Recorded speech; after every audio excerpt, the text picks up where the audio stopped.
doing my birth story time, so I'll try and make it not too long and not too much crap because I feel like there's so much to mention. So I'll try to keep it quite short, and I'm not going to have Lucas in this video because I feel like he's a little bit cranky today, so it's better not to have him in the video because he just cry a lot and interrupt me. So, and it's a nice day, so he's outside enjoying a little bit of the sun while I'm filming this. So basically on the 12th of February, I noticed Lucas hadn't been moving as much, which I thought was really strange because usually at night time he was very active, like would kick non-stop, like there was no like stopping him, it was just constant. And that night I just noticed he hadn't really moved much, and I said to my boyfriend, like, I've not really felt him, but then I felt him a few times, so I was kind of a little bit reassured. Then the morning came and I just still wasn't like 100%. I was like, I'm still not really feeling him that much. So I ended up telling my mother-in-law, and she was like, you're going to have to phone maternity assessment. So I phoned them, and because I was 37 weeks and 6 days at this point, they wanted me in for like the heart monitoring, whatever it's called, just to check everything was fine. So at this point I was really nervous because I feel like I just had a horrible gut feeling like something wasn't right. So we went to the hospital. We literally waited 2 hours to be seen, which I think is crazy. Like, I was worried about my baby not moving and I had to wait 2 hours to be seen, which put me even, more at stress. But once they plugged me in, he started moving like crazy, and basically I had to like press this little button every time he moved just to like monitor the kicks. And I was plugged in for about half an hour, and then they were wanting to send me home. Basically the doctor came in and she was like, everything's fine, we're happy for you to go home. And I basically refused. I was like, I'm not going home because I feel like something's not right, and I'm just not I'm not going home. So she was like, well, you're 38 weeks tomorrow, so we can talk about induction.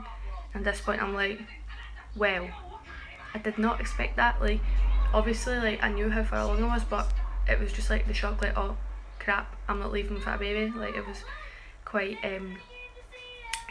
mortifying. So my boyfriend had to leave.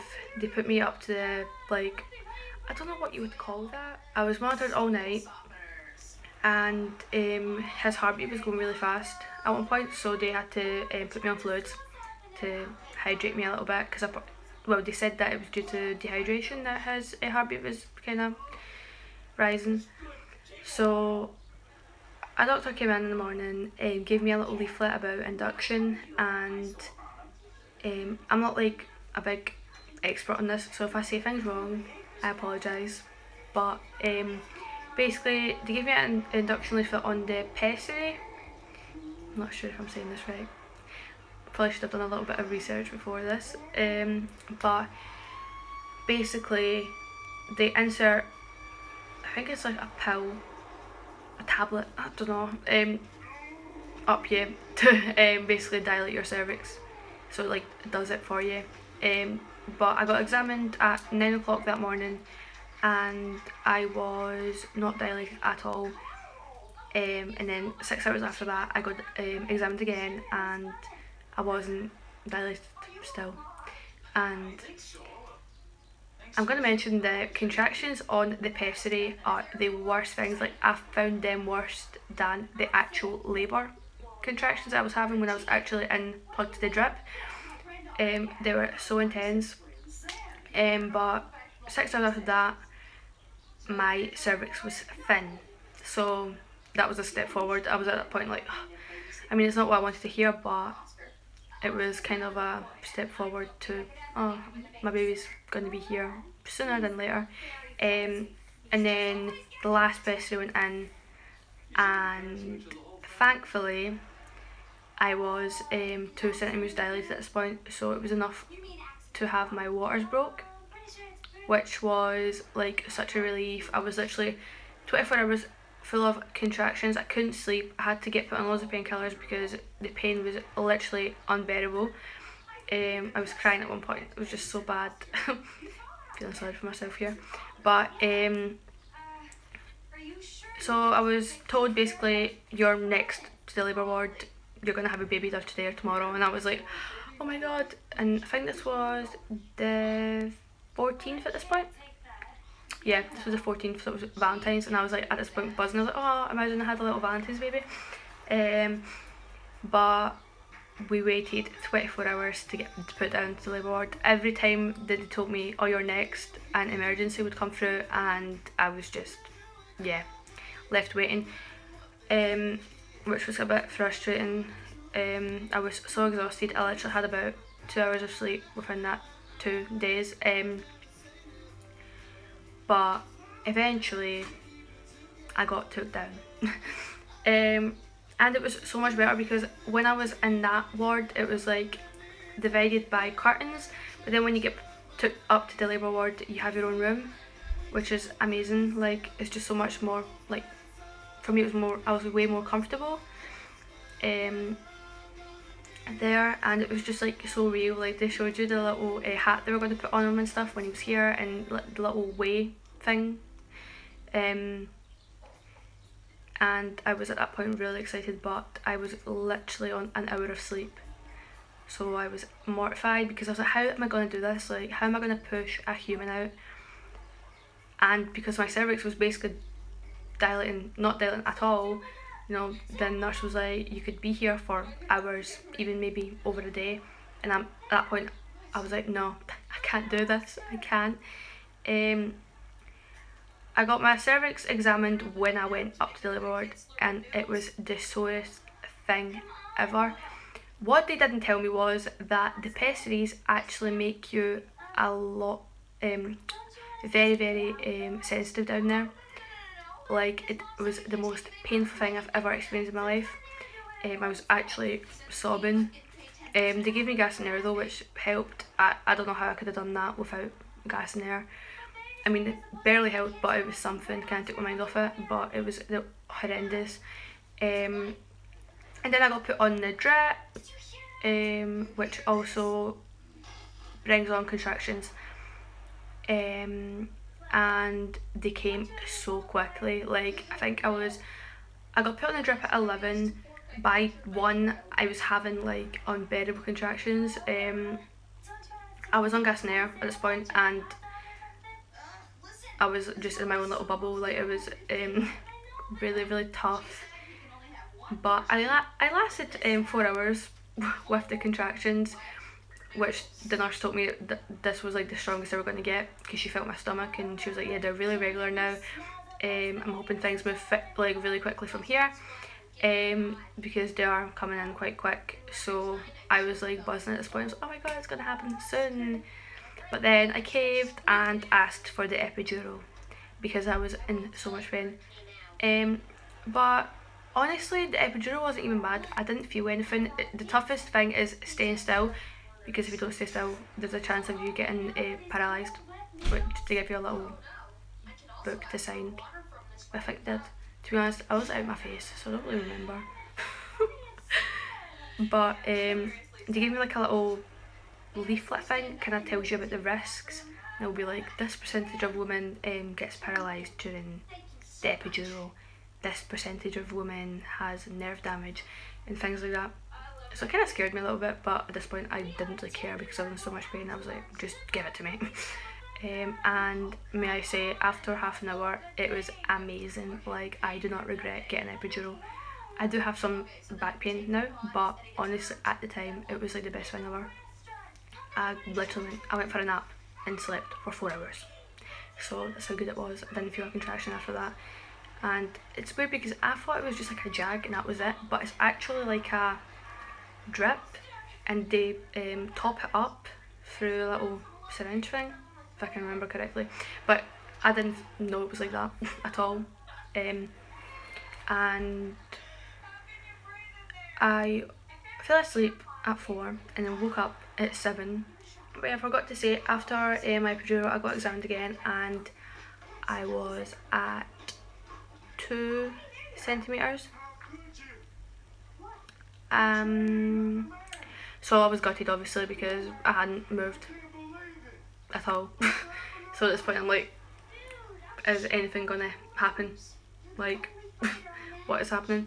And then I fell asleep, as I mentioned before. I fell asleep after I had the epidural and I got examined again at 7 and still nothing. I was still at 2 centimetres, and at this point I was so exhausted. I just looked at Kaylin like nearly crying at this point because I was just so like disappointed. Like, I was in labour for over 2 days at this point and I just couldn't take anymore. Like, I was just, it was horrible and I couldn't even keep my eyes open. I was so tired. Like, but the epidural did work wonders. I couldn't feel anything, so that was good. And then all of a sudden a nurse rushes in and basically tells me that Lucas's heartbeat had been dropping, that he was distressed. So at this point I'm like, I'm scared. And then another nurse, doctor, came in and was like, yeah, we are going there, but yeah, the doctor came in and gave me a little book and was like, yeah, we're gonna have to perform a C-section because your little boy is distressed. And this was like another blow. Like, my birth plan went completely out of the window. I completely forgot to mention that I wanted a water birth with 0 pain relief, which wasn't anything like I had. I literally couldn't have a water birth because when you're getting induced you can't have a water birth because you need to keep a closer eye on you and the baby. So I couldn't have that, and then I had an epidural even though I said on my whole pregnancy I'm not doing it because it's gonna F up my back, but I done it in the heat of the moment. I just kind of didn't think about the future and was just kind of stuck in the moment and just went with it. And I don't regret it, to be honest. I would do it again because it was worth it. But yeah, at this point I'm like texting Kaylin's mum like, oh, I'm getting took for a C-section, help me. Like, my mum has had 5 babies and she's never had a section, and Kaylin's mum's had 3 and she's never had one either.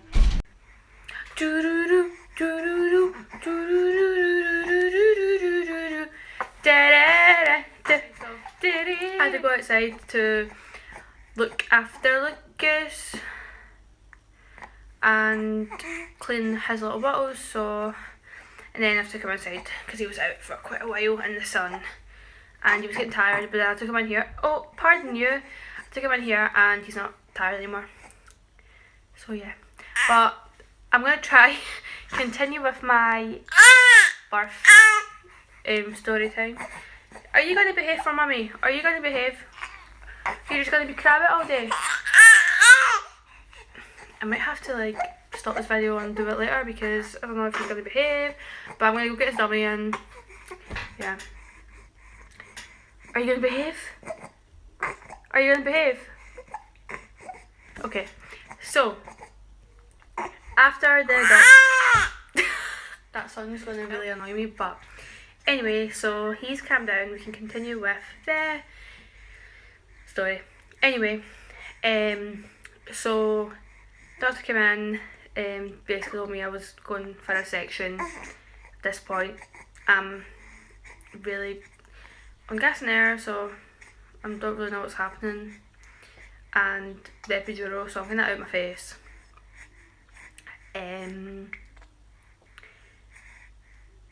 But yeah, so I told my mum, told my boyfriend's mum, and literally within half an hour he was here. The section wasn't bad. All it is really is just you just feel tugging and like pulling. It's uncomfortable, but it's not sore. You literally don't feel anything. They use like a little test spray kind of thing to basically test your body if it's like numb enough so you can't feel anything, and they let you know like if you feel any pain, just let them know so they can stop the operation or, you know, top you up with the painkiller. but I will insert a little picture of me and Lucas when he was born. I was literally horrible in it.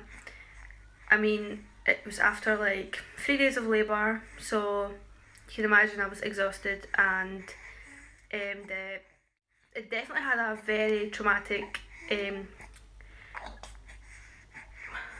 impact on me. Sorry, my brain's just so slow today. But yeah, it definitely had a very traumatic impact on me. I ended up getting postpartum depression because of it. Like, it was just hard. It's very disappointing when your plans just kind of go out the window, and then you're so excited for your baby to come, and then it all kind of just doesn't go the way you planned it for so long. And like, obviously I'm so happy he's here, safe and sound, but it was disappointing, and I definitely don't want to induce ever again, unless it's like necessary, because that was the most horrendous experience of my life.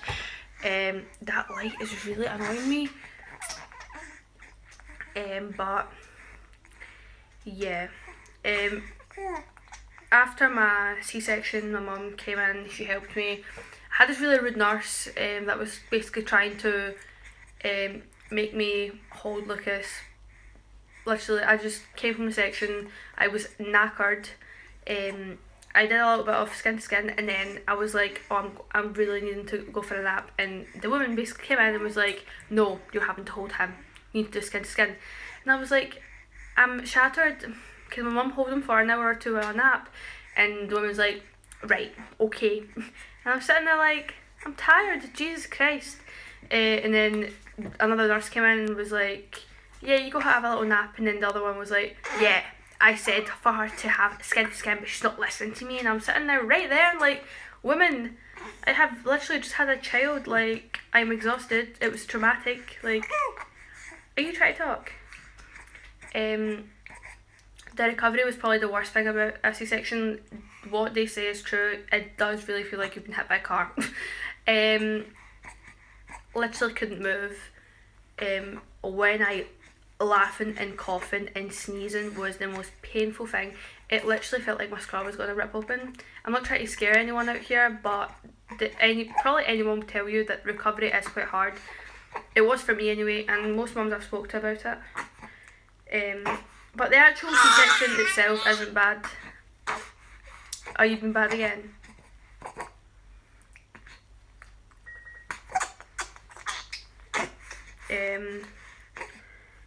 But I was thinking of, I might do like a little dealing with postpartum depression video, because I know many mums who struggle with it and might have not spoke out because they're too afraid to, and honestly it's nothing to be ashamed of, and I just feel like it should be spoken about more than it is. Mums are definitely ashamed of having it because it's like frowned upon, I would say. It definitely is, but it's nothing to be ashamed of, and at the end of the day you are human, and having a little human to look after is hard. It's tiring, and it can make you a little crazy sometimes. But at the end of the day, we would not change it for anything, and I love him more than life itself, but doesn't mean I don't struggle every day. But I can do like a little struggles with a teen mum kind of video as well, because I know loads of teen mums that will relate to me. Not just teen mums, because I know like just mums struggle too. Everyone does. Being a mum is no easy job. But I don't know, I feel like I kind of rush this. It's just difficult to do anything with him being like this. But I'm going to end it here, and my next video, I filmed a little day in the life video, which... Right, what is wrong? You literally just fed. I filmed a little day in the life video, and I will post that after this one, and it's just literally the most random video ever, but I hope you guys enjoy it. And then after that I will definitely do a clothing haul. I bought some things with Boohoo, so it'll probably just be a me video. If people aren't interested in just me videos, then just don't watch them, because, and most people are probably here for Lucas. He is the cutest thing ever, so I don't blame you guys. But I hope you enjoyed anyway, and see you in my next video. And he'll definitely be back with his little cute outfit video, but he's gonna start crying, so I better go. Goodbye. Say bye, Lucas. Oh, there he is, whinging again. But how cute is this outfit? I'm actually gonna mention it in his outfit video. Oh, but yeah, it was actually Caelan's little brother's outfit when he was a little baby, and Caelan's mum passed it down to Lucas, and it's just the cutest. It is so nice and perfect for the sunny weather. But yeah, I'm going to finish it here because I feel like I've dragged this out. So goodbye, and I shall see you soon in my next video. Bye. Single little moment, can't be there to hold your hand. Need for you to know that, need for you to know.